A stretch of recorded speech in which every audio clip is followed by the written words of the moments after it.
Écouter l'émission La Santé d'abord sur la RCV, c'est découvrir non seulement les causes et signes de certaines maladies, mais c'est aussi apprendre à les éviter, à les prévenir ou encore à les traiter. Voulez-vous avoir une bonne santé? Écoutez-nous tous les mercredis à partir de 10h. Bien-aimés de Dieu, fidèles auditeurs, auditrices du réseau des radios catholiques du Burkina, bonjour.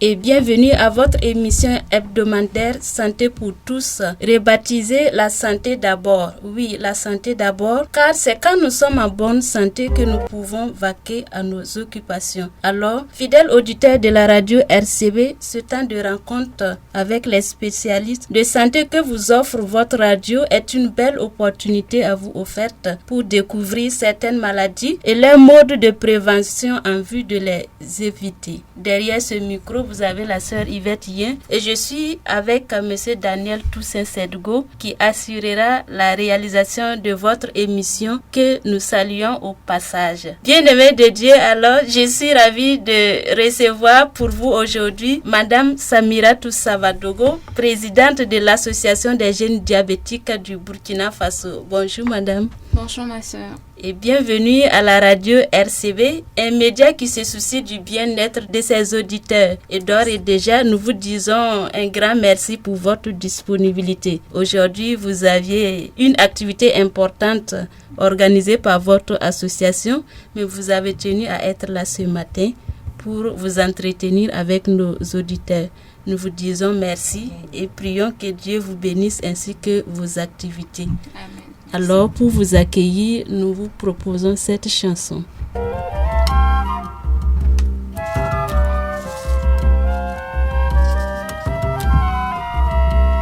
Pour avoir une bonne glycémie, tous les matins au saut du lit, il faut bien doser l'insuline. Avant de câliner Pauline, on commence à des unités. Pendant 3 jours, faut patienter.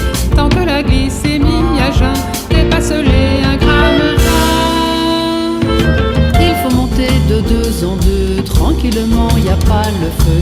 Et tout noter sur le carnet, le diabète sera parfait. Pour avoir une bonne glycémie, tous les matins au saut du lit, il faut bien doser l'insuline. au lieu de câliner Pauline, vous n'êtes qu'à 12 unités, qu'attendez-vous pour augmenter? Tant que la glycémie à jeun dépasse les 1,20 g. Il faut monter de 2 en 2, tranquillement, y a pas le feu. Et tout noter sur le carnet, le diabète sera parfait. pour avoir une bonne glycémie, tous les matins au saut du lit. Moi je suis monté jusqu'à 30, c'était pas que l'idée m'enchante.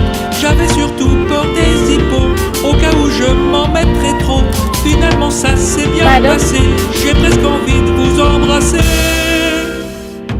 Il faut monter de 2 en 2, tranquillement, y a pas le feu. Tant que la glycémie à jeun dépasse les 1,20 g. Alors, bien-aimés de Dieu, comme vous venez d'entendre dans la chanson, avec vous aujourd'hui, nous parlerons du diabète, une maladie qui frappe aussi bien les personnes âgées que les jeunes. Et vous pouvez participer à l'émission en nous appelant au 63 04 26 26. Et voilà, il me semble que pour bien écouter une personne, il faut connaître la personne qui vous parle. Donc, madame, nous allons vous demander de vous présenter à nos auditeurs, s'il vous plaît. D'accord. Bonjour à tous. Merci déjà pour l'invitation. Moi, c'est Savadogo Samiratou, présidente de l'association des jeunes diabétiques du Burkina. Merci. Présidente de l'association des jeunes diabétiques du Burkina. Est-ce que vous pouvez nous dire qu'est-ce que l'association des jeunes diabétiques du Burkina? D'ores et déjà, l'association des jeunes diabétiques du Burkina est une nouvelle association et qui vise à renforcer les connaissances des différents types de diabète, notamment celui de l'enfant. Également, l'association des jeunes diabétiques accompagne les patients diabétiques dans la prise en charge, c'est-à-dire l'insuline, les glucomètres, et bien sûr les consultations. Nous prenons en compte tout ceci au sein de l'association des jeunes diabétiques. Ok, merci madame. Et je pense peut-être que les auditeurs seront intéressés par l'association. Nous reviendrons un autre jour pour une présentation plus large de votre association.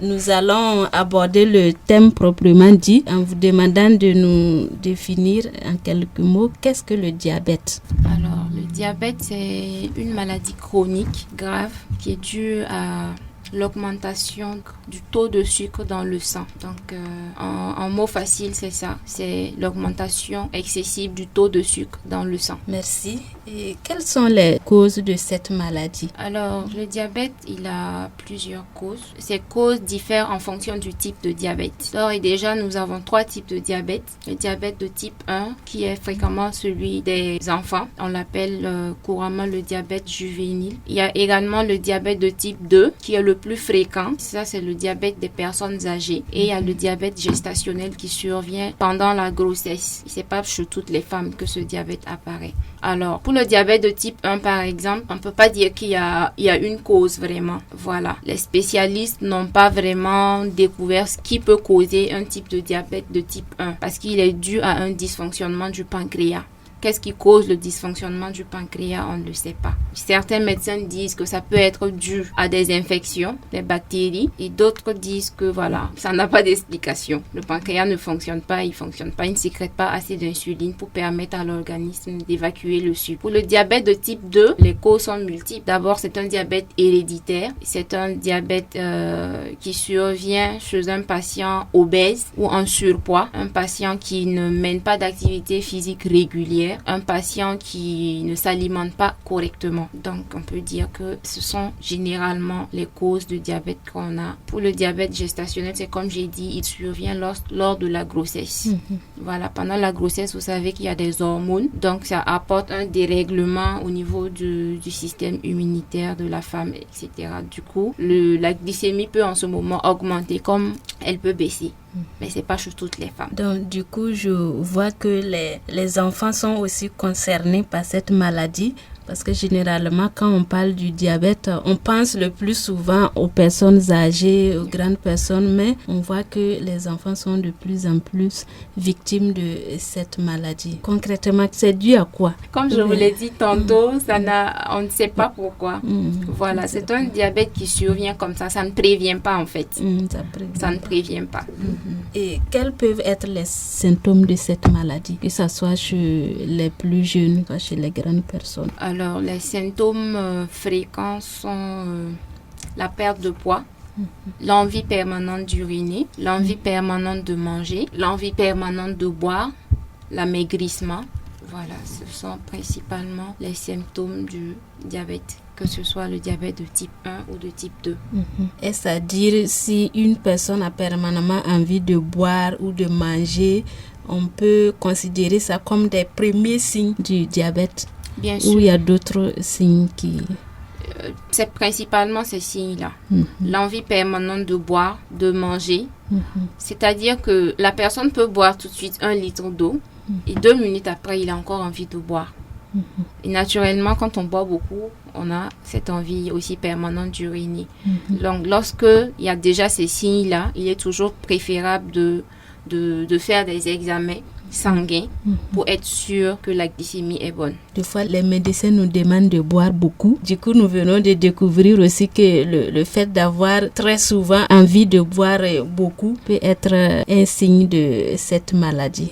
Donc, nous ferons davantage plus attention. Et comme vous le dites, si c'est répétitif, on peut aller tout de suite en consultation. Exactement.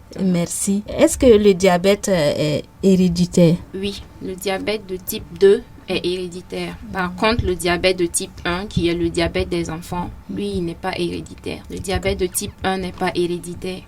Le diabète de type 1, c'est le diabète des enfants. Lui, il n'est pas héréditaire et on ne peut pas le prévenir. Par contre, le diabète de type 2, il est héréditaire. Si vous avez un papa ou une maman diabétique, ça veut dire que vous devez faire attention. Attention à votre alimentation, attention à votre poids et régulièrement contrôler la glycémie. Voilà, c'est mieux de faire des examens sanguins. Il y en a qui préfèrent la glycémie capillaire, c'est-à-dire avec l'appareil, le glucomètre, on fait la glycémie avec le doigt. C'est bon, mais pour être sûr, c'est mieux de faire une glycémie sanguine au laboratoire pour avoir des résultats vraiment nets. Mais maintenant, quelles sont les personnes, bon, vous venez de dire, mais peut-être qu'on va revenir encore, les personnes à risque là, ou les facteurs de risque du diabète? Les personnes à risque du diabète de type 2, c'est généralement les personnes âgées. Voilà, le diabète de type 2 survient généralement chez les personnes âgées. Les facteurs de risque, je les avais déjà donnés. Ça peut être dû à l'obésité, le surpoids, la malbouffe, le manque d'activité physique régulière. Voilà, tout ça, ce sont des facteurs de risque. D'accord. Mais quelles peuvent être les complications dues à cette maladie? D'ores et déjà, il y a plusieurs complications. Lorsque le diabète est mal géré, peut engendrer beaucoup de problèmes, notamment les insuffisances rénales, la cécité, l'amputation. Pour les personnes qui souvent ont des plaies inguérissables, ça peut conduire à l'amputation. Ça peut également créer des problèmes cardiovasculaires, les AVC. Voilà, donc le diabète favorise toutes ces maladies. C'est une maladie en fait qui est, comment dirais-je, c'est-à-dire qu'elle est là. C'est une maladie opportuniste. Dès qu'elle est là, c'est facile pour les autres maladies de vous attaquer. Parce qu'en ce moment, lorsque vous êtes diabétique, votre système immunitaire est faible. Du coup, c'est facile, c'est plus simple pour les autres maladies de vous abattre. Raison pour laquelle on demande à tous les diabétiques, tous ceux qui sont diabétiques, de vraiment bien gérer le diabète afin d'éviter les complications. Bien gérer le diabète, mais comment on peut gérer cette maladie-là? Comment on peut bien la gérer? Alors le diabète de type 1 par exemple, c'est un diabète, on l'appelle aussi le diabète insulinodépendant. Ça veut dire que c'est un traitement, il n'a qu'un seul traitement et c'est l'insuline. Donc tous les patients diabétiques de type 1 sont obligés de se faire des injections. Chez certains, le nombre d'injections diffère en fonction de la glycémie. Donc, en fonction de la valeur de la glycémie, il y en a qui font 3 injections par jour, il y en a qui font 2 injections par jour. Et lorsque vous faites des injections, il est important de respecter les doses d'insuline, de respecter le traitement qu'on vous donne et surtout l'alimentation. Le diabète, c'est surtout l'alimentation. Il faut vraiment faire attention à l'alimentation et bien sûr pratiquer une activité physique régulière.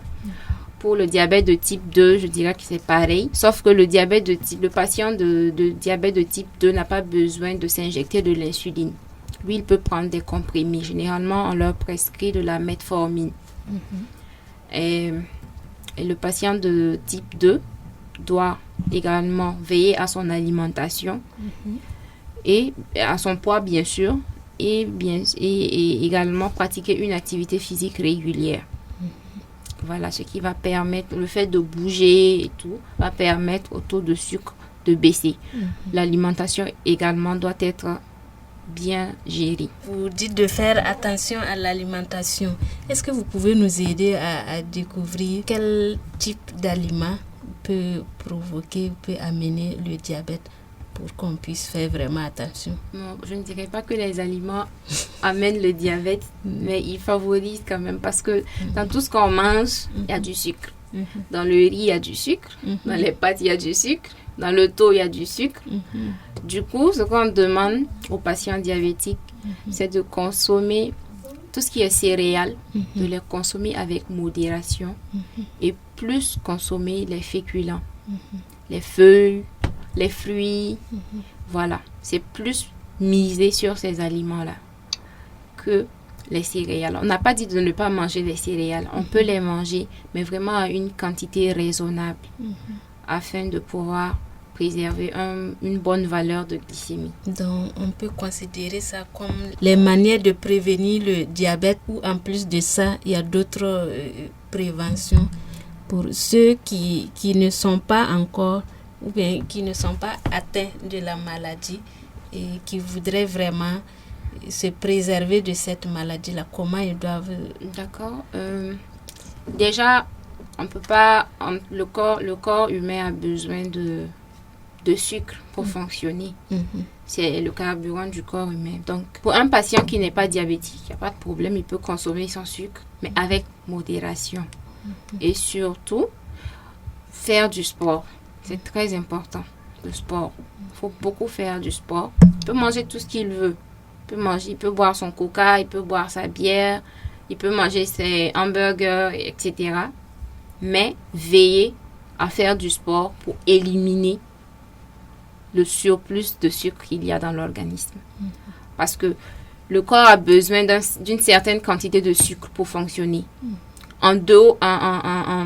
Comment dirais-je?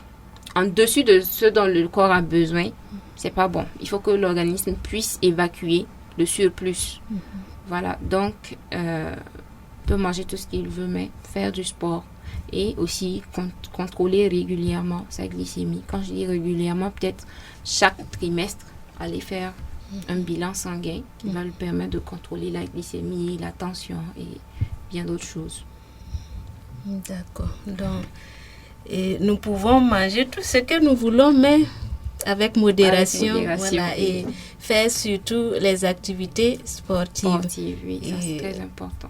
Souvent, on se moque de ceux qui font le sport en disant, on les voit en train de courir, de transpirer, et après, du retour à la maison, ce qu'ils mangent là même, ça dépasse l'énergie qu'ils ont dépensée. C'est ce qu'il faut éviter. C'est ce qu'il faut éviter. Faire le sport et après le sport, tu te retrouves avec un gros plat de thon et puis une bouteille de coca à côté. Non, ça ne fait pas l'affaire. D'accord. Voilà. Ok. Merci beaucoup, Madame Samiratu Savadogo. Et nous allons souffler un peu en musique. Et nous allons demander à Daniel s'il peut nous aider. Merci.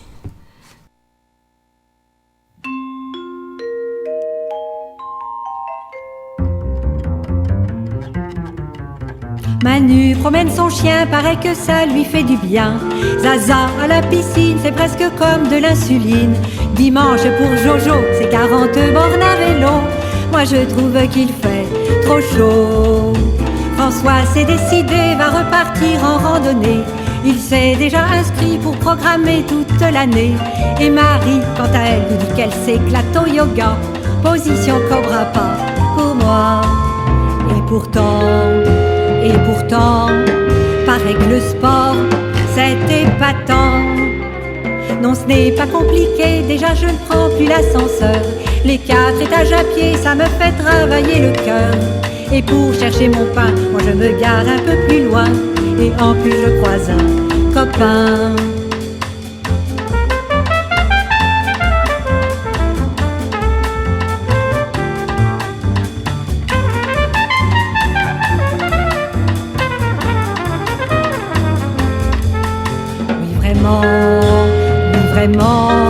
Je confirme le sport, c'est épatant. Septembre c'est prévu, je reprendrai la gymnastique. Et aux plus courageux, je laisserai la marche nordique. Maintenant je compte mes pas et je remplirai mon contrat.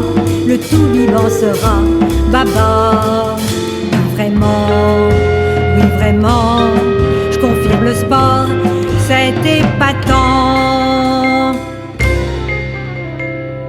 C'est épatant.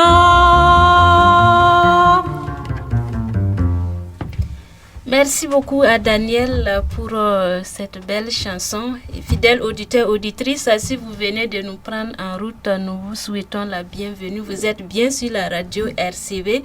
Et aujourd'hui, votre émission La Santé d'abord a reçu pour vous Madame Samiratu Savadogo et nous sommes en train de parler de la maladie du diabète. Nous vous rappelons, fidèles auditeurs, que vous pouvez nous appeler au 63 04 26 26 si vous avez des préoccupations, si vous avez des questions et pour participer à l'émission. Voilà. Madame Savadogo, bon retour. Merci. Et nous allons poursuivre et cette fois-ci, nous aimerions savoir, est-ce qu'on peut être guéri du diabète? Être guéri du diabète, je dirais non. Je dirais non, on ne peut pas guérir du diabète. On peut avoir une meilleure glycémie, mais on ne peut pas guérir du diabète. C'est une maladie à vie, surtout celui de type 1. Le diabète insulinodépendant, c'est une maladie à vie. Le diabète de type 2, on peut réguler la glycémie pour qu'elle soit bonne, mais il est toujours là. Dès qu'il y a un faux mouvement, dès qu'il y a un faux pas, la glycémie va remonter. Donc, on ne peut pas guérir du diabète, que ce soit du diabète de type 1 ou du diabète de type 2. Par contre, le diabète gestationnel, après l'accouchement, la glycémie peut revenir à la normale. Mais chez certaines femmes, malheureusement, après l'accouchement, le diabète persiste, il reste. Et ça devient un diabète chronique aussi également. Donc, on ne peut pas guérir du diabète. Ok. On ne peut pas guérir du diabète, mais vous avez dit que le diabète du type 2, on peut le modérer. Et aussi, type 3, je pense. Le diabète gestationnel. Voilà, gestationnel. Après l'accouchement, le taux de glycémie peut revenir à la normale. Oui. Y a-t-il des traitements pour modérer le taux de glycémie ou pour que ce taux-là revienne à la normale chez les bébés? Non, pas chez les bébés. Bon, chez les Chez bébés, les diabétiques chez les diabétiques en général. Oui. Le diabète de type 2, le traitement du diabète de type 2, c'est des comprimés qu'on appelle de la metformine. Mais le comprimé à lui seul ne peut pas faire le travail. Il faut forcément que le régime alimentaire soit suivi. Ça va ensemble. Le médicament, l'alimentation, l'activité physique. Ça va ensemble. Ces trois réunis, il n'y a pas de mot à dire. La glycémie reviendra à la normale. Mais dès que le patient observe un petit écart, la glycémie va remonter. Pour le diabète gestationnel, comme je disais, après l'accouchement, la glycémie revient à la normale, le diabète disparaît. Par contre, chez certaines femmes, après l'accouchement, la glycémie reste toujours élevée et le diabète s'installe. Donc, ces femmes-là également suivent le traitement du diabète de type 2 avec la metformine. Le diabète de type 1, comme je vous l'ai dit, c'est un traitement à vie. Il faut s'injecter l'insuline tous les jours. C'est un traitement à vie. Un patient diabétique de type 1 sans insuline, c'est pas sûr qu'il va survivre. Au bout d'une semaine, il n'a pas fait d'injection, c'est pas sûr qu'il va survivre. Voilà, donc c'est un peu comme ça. Ok. Mais est-ce que les diabétiques là peuvent continuer de consommer le sucre? Ou bien il y a des comment je vais dire ça, du sucre spécial pour eux ou ça comme? Oui, dans les pharmacies, il y a du sucre, des sucrètes qu'on conseille souvent aux diabétiques de type 2. Par contre, les diabétiques de type 1, non. On peut quelquefois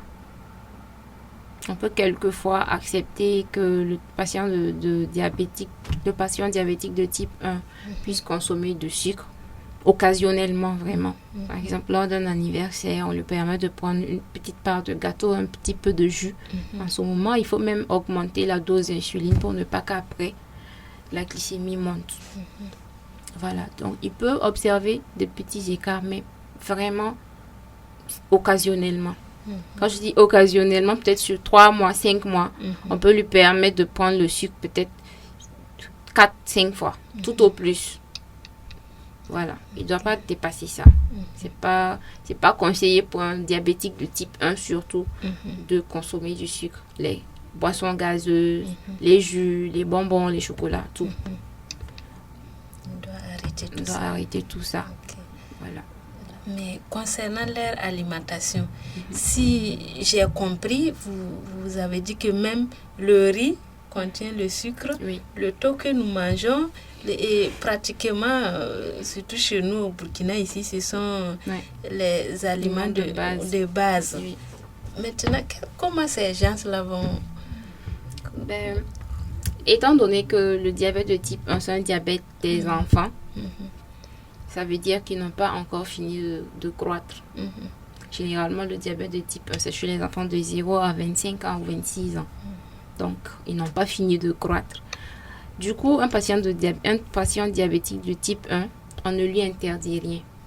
Il mange tout ce qu'il veut, mais à des quantités réduites. Et ce qu'il mange doit être proportionnel à la dose d'insuline qu'il va s'injecter.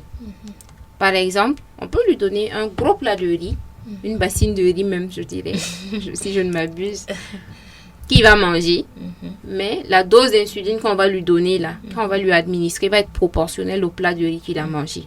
De telle sorte que même le fait qu'il ait mangé beaucoup de riz ne va pas faire monter sa glycémie. Parce que la dose d'insuline est proportionnelle à ce qu'il a mangé. Voilà. Donc, on permet aux patients diabétiques de tout manger. Il peut manger du riz, il peut manger du thon, il peut tout manger, il peut manger des fruits, même le sucre souvent, on leur donne un peu de sucre. Parce que l'organisme aussi a besoin de sucre pour fonctionner. Voilà. Il ne faut juste pas en abuser. Voilà. Maintenant, Madame Sabadougou, vu que le diabète est une maladie à vie, si j'ai compris, comment les personnes diabétiques ou bien comment les parents ou les proches des personnes diabétiques peuvent les accompagner afin qu'ils puissent accepter cette maladie et vivre avec au quotidien de leur vie. D'accord. Donc, comme j'aime à lui dire, le diabète, ce n'est pas une fatalité. Donc, lorsque dans une famille, on a un enfant qui est diabétique, c'est là, en fait, qui est un peu compliqué. On a plusieurs enfants dans la famille et lui, il est diabétique. Du coup, on donne des bonbons à son petit frère ou à sa petite soeur. Lui ne peut pas en prendre. C'est frustrant. L'enfant ne comprend pas que c'est pour son bien, en fait. C'est frustrant. Donc, il faut vraiment que les parents puissent adopter une stratégie pour lui faire comprendre pourquoi lui, on ne lui donne pas du sucre. Il faut qu'il y ait une manière de parler pour que l'enfant puisse comprendre. Aussi, il faut pas, étant donné que c'est un enfant, on peut pas lui en interdire complètement. Il faut lui en donner, mais il faut tenir compte de la glycémie. Il faut tenir compte de la glycémie, de l'insuline, pardon. Il faut tenir compte de l'insuline, du dosage de l'insuline, pour que l'enfant n'ait pas après une hyperglycémie. Il faut régulièrement contrôler sa glycémie. Également, dans la famille, il faudrait que tout le monde, quand je dis tout le monde, papa, maman, grand frère, grande sœur, puisse avoir une idée de ce qu'est le diabète, avoir une idée de comment le diabète, ça fonctionne. Voilà, parce qu'il y a des moments où le patient tombe en hypoglycémie, ça veut dire que son taux de sucre a baissé considérablement, ou bien il est en hyperglycémie, le taux de sucre est monté. Il faut que dans la famille, au moins les proches puissent savoir comment utiliser le glucomètre pour contrôler la glycémie, puissent savoir comment faire les injections vu que c'est un enfant. Il faut savoir comment le faire, mais en même temps, il faut lui apprendre comment faire les injections. Également, qu'est-ce que je voulais dire? Je perds mes mots. C'est comment les parents doivent accompagner les enfants. À l'hôpital, par exemple, au sein de l'association, on organise des journées d'éducation thérapeutique avec les parents et les enfants. C'est pour que les parents puissent apprendre, que les enfants puissent apprendre et qu'entre eux, ils puissent communiquer, qu'ils puissent se comprendre, que le parent puisse comprendre le ressenti de l'enfant, que l'enfant aussi puisse comprendre pourquoi ses parents se comportent et pourquoi le parent est plus strict avec lui qu'avec les autres enfants. Voilà. Et il faut également apprendre à gérer le diabète. Quand je dis gérer le diabète, pourquoi? Tantôt j'ai parlé d'hyperglycémie et d'hypoglycémie. Il arrive des moments où l'enfant tombe en hypoglycémie. Qu'est-ce que l'hypoglycémie? C'est la baisse du taux de sucre dans le sang. Cela peut être dû à quoi? Soit l'enfant a fait son injection et il n'a pas mangé. Bien il a fait l'injection et il n'a pas assez mangé. Et comme c'est un enfant, vous savez que les enfants, ça court partout, ils s'amusent. Du coup, s'il a fait l'injection, même s'il a mangé, le fait de courir, c'est du sport en fait. Ça fait baisser sa glycémie. Et l'hypoglycémie, je dirais, elle est très très dangereuse. Elle est même plus dangereuse que l'hyperglycémie parce qu'elle peut conduire à un coma. Et ce coma-là peut endommager le cerveau vu que c'est un enfant. Le cerveau est en développement. Ce coma-là peut endommager le cerveau de l'enfant. Ça peut amener un retard de croissance. Du coup, qu'est-ce qu'il faut faire en cas d'hypoglycémie? Il faut que les parents puissent connaître tout ça. Qu'est-ce qu'il faut faire en cas d'hyperglycémie? Il faut que le parent puisse connaître tout ça. En tout cas, les parents proches, papa, maman, grand frère, grande soeur, même à l'école. Même à l'école, il faut expliquer tout ça à la maîtresse de l'enfant. Il faut expliquer le problème de l'enfant à la maîtresse. De telle sorte que si un jour on ne le souhaite pas, s'il y a un problème, au moins qu'il puisse au moins gérer en attendant que voilà, l'enfant soit amené à l'hôpital ou qu'un médecin spécialiste puisse venir intervenir. Voilà. Ok. Vous venez de dire que les parents doivent connaître quoi faire quand l'enfant tombe, soit en hypoglycémie ou en hyperglycémie. Est-ce que vous pouvez nous brosser tout petit peu qu'est-ce qu'ils peuvent faire? D'accord. En cas d'hyperglycémie, ça c'est très simple. En cas d'hyperglycémie, il faut juste contrôler la glycémie en fonction de la valeur que vous avez. Il faut juste lui injecter son insuline. Il faut juste lui injecter son insuline et attendre que le taux de glycémie puisse diminuer. En cas d'hypoglycémie, par contre, parce que l'hypoglycémie, elle peut survenir pendant que l'enfant dort. Donc, ça fait que un enfant diabétique, il ne faut même pas le laisser dormir seul. Non, c'est dangereux.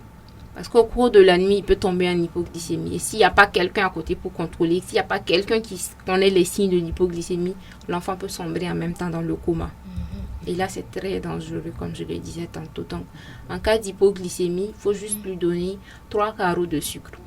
Pas plus, pas moins. 3 carreaux de sucre ou juste un petit verre de jus qu'il prenne. Et 1 heure après, 30 minutes après, il faut contrôler la glycémie. Au cours de la nuit, pendant que l'enfant dort, il faut forcément que quelqu'un se réveille pour contrôler sa glycémie. Pour ne pas que l'hypoglycémie le surprenne. Quand c'est l'hyper, ça va. Radio RCV, allô? Oui, allô, bonjour. Oui, bonjour, monsieur. Oui, Terre Yvette. Oui, tonton Marie-Josée. Oui, c'est José-Marie. José-Marie, Je vous en prie, vraiment, nous vous recevons depuis la belle cité de Dédougou. Ah, Dieu merci. Et comment ça vraiment, va? Je n'ai pas... Oui, par la grâce de Dieu, à Dédougou, ça va. Ok. Vraiment, pour vous dire merci pour vraiment cette noble émission que nous écoutons. Je vous en prie. Vraiment, merci aussi à votre invité. Merci. Car vraiment, nous mettons beaucoup d'attention à vous écouter. D'accord, merci. Vraiment, vous encouragez beaucoup. Vraiment, et que le Seigneur continue vraiment à vous inspirer, que nous recevons vraiment ces gens d'invités toujours. D'accord, merci beaucoup. Vraiment, bonne émission à vous et bonjour à tous qui vous reçoivent à travers les 15 radios diocésaines. D'accord, merci beaucoup, tonton José-Marie. Je vous en prie, bonne suite à vous. Merci, bonne journée à vous également. Merci. Voilà, merci. Fidèles auditeurs, auditrices, vous êtes bien sur la radio RCV avec l'émission La Santé d'abord et nous sommes en train de parler du diabète. Et Madame Sawadogo, vous étiez en train de nous expliquer qu'est-ce que les parents doivent faire en cas d'hypoglycémie chez les enfants. Je sais pas. Donc, comme je disais tantôt, en cas d'hypoglycémie, il faut juste donner 3 carreaux de sucre à l'enfant ou bien un verre de jus et puis contrôler de temps en temps, chaque 30 minutes, 1 heure, contrôler la glycémie de l'enfant. Une fois que vous constatez que la glycémie est stable, ça va, vous pouvez en ce moment dormir et puis attendre encore la prochaine injection. Donc, il faut vraiment que les parents s'engagent vraiment. C'est un engagement, c'est pas facile, mais il faut vraiment que les parents s'engagent. Ok. Et vous avez parlé tantôt aussi des signes de l'hypoglycémie. Oui. Et quels sont ces signes-là? Parce que bon, si je ne connais pas, je peux être là, je me réveille, j'observe l'enfant, mais je ne vois rien. Si vous pouvez, Les signes de l'hypoglycémie sont le tremblement. Vous pouvez remarquer, quand l'enfant fait une hypoglycémie, il tremblote. Il tremble. Vous allez généralement constater ça au niveau de ses mains, de ses doigts. Il tremble, transpire beaucoup. Il a faim. Il a une faim soudaine. Il y en a qui vomissent. Ça diffère en fonction des enfants. Il y en a qui vomissent. Donc, ce sont principalement les signes de l'hypoglycémie. Les tremblements, la faim, la sueur qui coule. L'enfant transpire beaucoup. Donc, ce sont principalement les signes d'hypoglycémie. Lorsque vous constatez ça chez l'enfant, il faut immédiatement contrôler sa glycémie pour être sûr que ce n'est pas une hypoglycémie.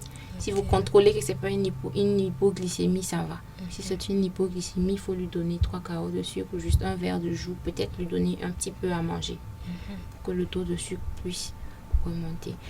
J'oubliais également, il y a un affaiblissement soudain. Vous allez constater que l'enfant devient faible. Même pour se lever, marcher, ça devient un problème pour lui. Il devient complètement faible parce qu'il n'y a plus de sucre dans son sang.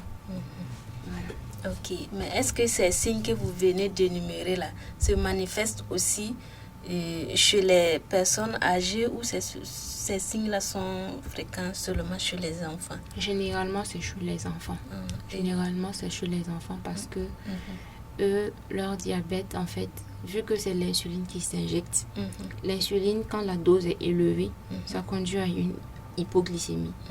Quand la dose n'est pas assez, ça conduit à une hyperglycémie. Alors que chez les patients âgés, ceux de type 2, c'est plus simple parce que eux, leur comprimé, en fait, ça leur permet de... C'est un comprimé qu'il faut prendre matin et soir. Et puis, eux, ils sont plus libres, en fait, de manger que les enfants diabétiques de type 1. Chez les diabétiques de type 1, ils ont des heures de repas. Ça veut dire que quand l'enfant mange le matin à 7 heures, il a une collation à 10 heures, un repas à midi, une collation peut-être à 16 heures, à 18 heures ou 19 heures, c'est son dernier repas. Donc, en gros, il a peut-être 4 repas dans la journée. Il y en a qui ne donnent même pas de collation, donc 3 repas. Par contre, chez les personnes âgées, ça va. Ils peuvent se permettre de manger ce qu'ils veulent. Voilà. Donc, c'est plus compliqué chez les enfants que chez les personnes âgées. Ok. Oui, excusez-moi, Madame Savadogo, j'insiste encore sur la question là, parce que moi-même qui suis là, peut-être que je peux avoir hypoglycémie ou bien hyper en moi-même. Comment... Certainement, il y a des manifestations. Bien sûr. Si je connais ces signes-là, je peux me prendre à temps et puis, aller en consultation. Vous avez bien énuméré les signes chez les enfants. Et on aimerait aussi savoir quelques signes chez les grandes personnes. Chez les grandes personnes, les hypoglycémies sont très rares, pour ne pas dire qu'il n'y en a même pas. Chez les grandes personnes, généralement, c'est l'hyperglycémie. C'est l'hyperglycémie parce que s'il ne prend pas bien ses médicaments, déjà le surpoids, la malbouffe et puis le manque d'activité physique là vont faire monter sa glycémie. Ça ne peut pas faire baisser sa glycémie, ça va faire monter sa glycémie. Du coup, même quand il prend les comprimés, c'est pas comme de l'insuline en fait. Chez le patient âgé, le patient âgé a toujours son pancréas qui fonctionne. Il sécrète encore un peu d'insuline. Alors que chez le diabétique de type 1, le pancréas ne fonctionne pas, ne sécrète pas d'insuline. Donc, le patient de type 2, il a plus de chances de faire des hyperglycémies que des hypoglycémies. Parce que lui, il a encore de l'insuline. En plus du médicament, ça va. Ça peut réguler et puis stabiliser un peu. Mais il ne fera pas d'hypoglycémie. Non. S'il a fait une hypoglycémie, c'est qu'on lui a fait une injection. Oui, c'est qu'on lui a fait une injection d'insuline. Donc, les signes de l'hyperglycémie, par exemple, je les ai donnés tantôt.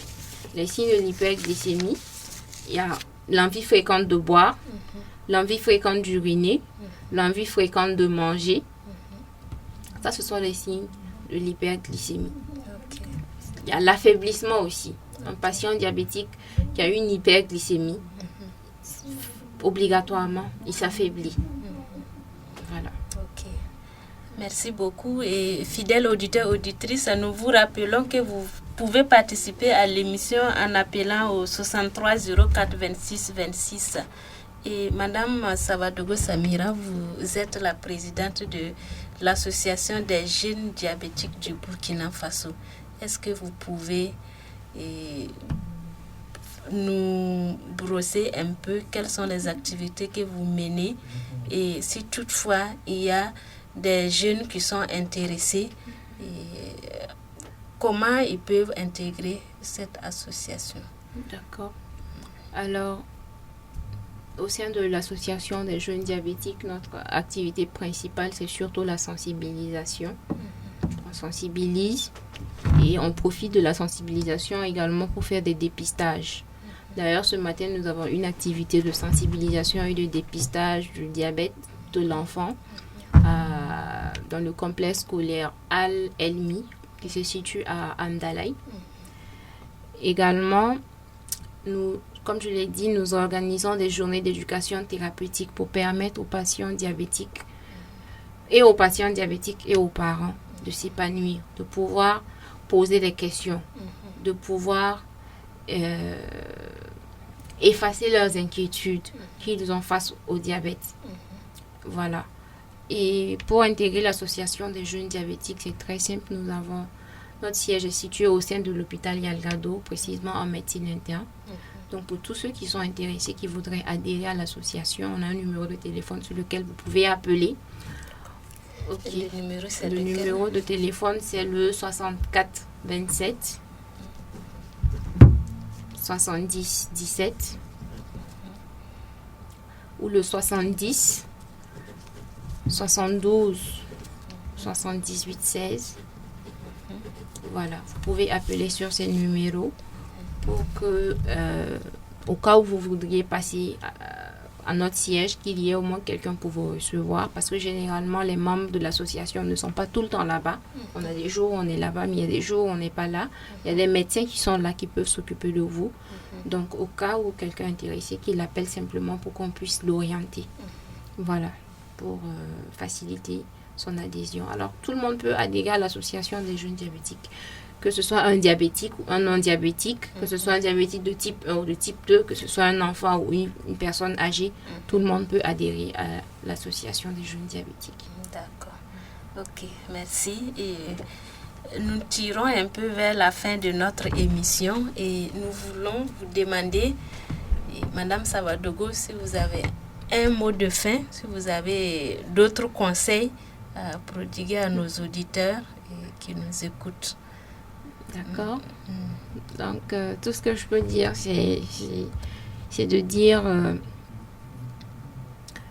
de faire comprendre en fait aux gens que le diabète n'est pas une fatalité. On peut vivre normalement avec le diabète, comme tout le monde, comme une personne qui n'est pas diabétique. On peut manger tout ce qu'on veut, mais raisonnablement.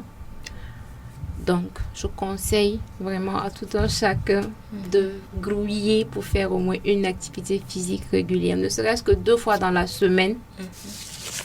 Ne serait-ce que 2 fois dans la semaine, même si vous allez sortir dans votre quartier et marcher au bord du goudron, faire de la marche rapide, faire du vélo. Il fait chaud, nous sommes en période de chaleur, aller à la piscine. Le fait de nager, là même, c'est du sport. Et c'est même un sport complet. Voilà, donc pratiquer beaucoup d'activités physiques régulières, modérer la consommation de sucre, surtout des boissons. Nous, les jeunes, nous aimons les coca, les Fanta. Il faut vraiment consommer ces boissons-là avec modération. J'ai un mot à lancer à l'endroit des autorités.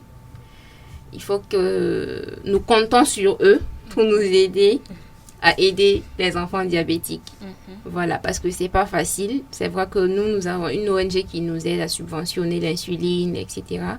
Mais en plus, si on avait l'accompagnement du ministère de la Santé de l'État, ça ferait un plus et ça va aider beaucoup de personnes parce qu'il y en a beaucoup dans les autres régions qui ne sont même pas au courant de l'association. Si au sein des hôpitaux, des CSPS, on pouvait sensibiliser le personnel soignant, former le personnel soignant, ça va beaucoup aider. Ça va beaucoup aider les enfants diabétiques, ça va beaucoup aider les différentes associations, ça va aider Ça va aider tout le monde en gros en fait. Voilà, donc c'est un peu ce que j'avais à dire pour le mot de fin. Merci Madame Samira Sawadogo. Et vous nous avez invités à faire régulièrement les activités physiques, ne serait-ce que 2 fois dans la semaine. Oui. Que ça soit, et même si c'est dans ma chambre, je peux... Bien sûr. Oui. Même le fait de danser, vous pouvez mettre la musique au salon puis vous dansez. Le fait de bouger là, ça va vous faire transpirer. C'est du sucre en fait qui sort. C'est ça vous nettoie l'organisme en fait. Ok. Voilà. D'accord. Donc, fidèles auditeurs, auditrices, vous avez bien entendu. Ceux qui n'aiment pas danser, la danse aussi. Elle fait partie de la thérapie contre le diabète, dont nous sommes invités à vraiment faire des mouvements pour diminuer le taux de sucre dans notre organisme et modérer la consommation du sucre, surtout nous les jeunes qui aimons les boissons voilà, sucrées. Gazeuses, oui. Voilà, faites beaucoup attention et nous pensons que les autorités de notre pays, ils feront quelque chose. Nous prions que Dieu touche les cœurs et afin qu'ils puissent vraiment nous aider à combattre contre cette maladie. Et voilà, bien-aimés de Dieu, nous sommes à la fin de notre émission La santé d'abord. Et je recevais pour vous Madame Samira Sawadogo, présidente de l'association des jeunes diabétiques du Burkina Faso. Madame Samira, au nom de notre directeur, l'abbé Pierre Sanou, nous vous disons encore merci pour votre disponibilité. Et au nom des auditeurs, bien sûr, vous avez entendu celui qui a appelé, ils ont aimé et nous saluons votre contribution au bien-être de nos auditeurs. Voilà, et nous prions que le Seigneur continue de vous bénir, de bénir toute l'association, toutes vos activités. Merci. Nous disons merci à Daniel Toussaint qui a la réalisation. Et merci bien sûr surtout à vous fidèles auditeurs, auditrices de la radio RCV. Et nous vous donnons encore rendez-vous le mercredi prochain à la même heure pour un autre thème. Voilà, s'il plaît à Dieu. Donc, au revoir et bonne journée de mercredi. Que Dieu vous bénisse.